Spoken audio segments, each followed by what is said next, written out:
Well, Qatar's Prime Minister spoke to Iran's Foreign Minister earlier and warned that his country would confront Iran's aggression with its right to self-defence.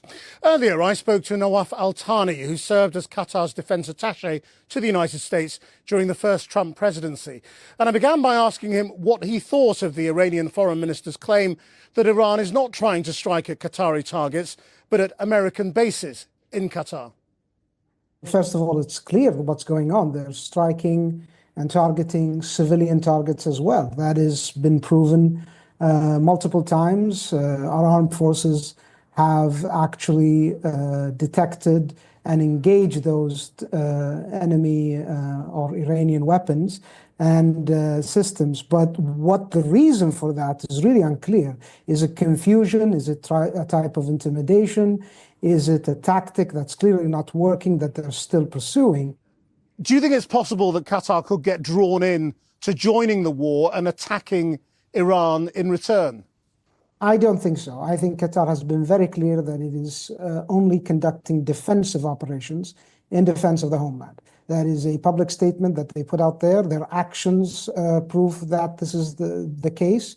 Qatar has never wanted to be drawn into this war. It found itself in this unfortunate situation where it is forced to use its kinetic capabilities to defend the civilian population and its national interests. The impact, though, on Qatar could be very long-lasting, couldn't it? It could deter people from travelling, it could deter people from doing business and coming to settle there as well, if they think that this may happen again in the future. Well, two things about that. The first, this is a region-wide conflict. This is not only affecting Qatar, but it is unfortunately affecting every GCC country. It's affecting the Levant, it's affecting Israel, and it's also affecting Europe and America, although Europe and America are far away. But when it comes to the capabilities of Qatar, anyone living in Qatar today, whether it's me or the expat population, the nationals, foreigners, as you mentioned, who traveled here and continue to live here, have decided to do that in part because of the ability of the Qatari government to provide that security that it has done quite effectively in the past few days since the beginning of the war. But it's only been a few days. How long can you carry on? I mean, how much air defense does Qatar have? As long as it takes. The government has been clear that these are contingency plans that have been drawn years in advance in looking at protecting the homeland. The government has the capacity and the capability in its maritime assets, its air defense assets, and also its army assets. Clearly, Qatar is a very wealthy country and can buy more weapons. But what is the standing capacity? How many weeks' worth of war are your defences designed to withstand? Well, obviously not being from the government, as I mentioned, and even if I were, I don't think I'll be divulging details about that.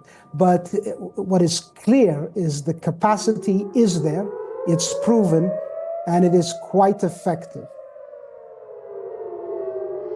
I'm afraid there's an air raid siren going off here, so it's a little difficult to carry on, and we'll probably have to move on inside in a moment. But if you can hear me, let me just ask you how you think this situation can now be resolved and brought to a close within days or weeks. I mean, does Qatar now effectively want Israel to win? That is not the case. Winning through military operation is a fallacy. It's a dream. The only way this and any other conflict ends is through diplomacy.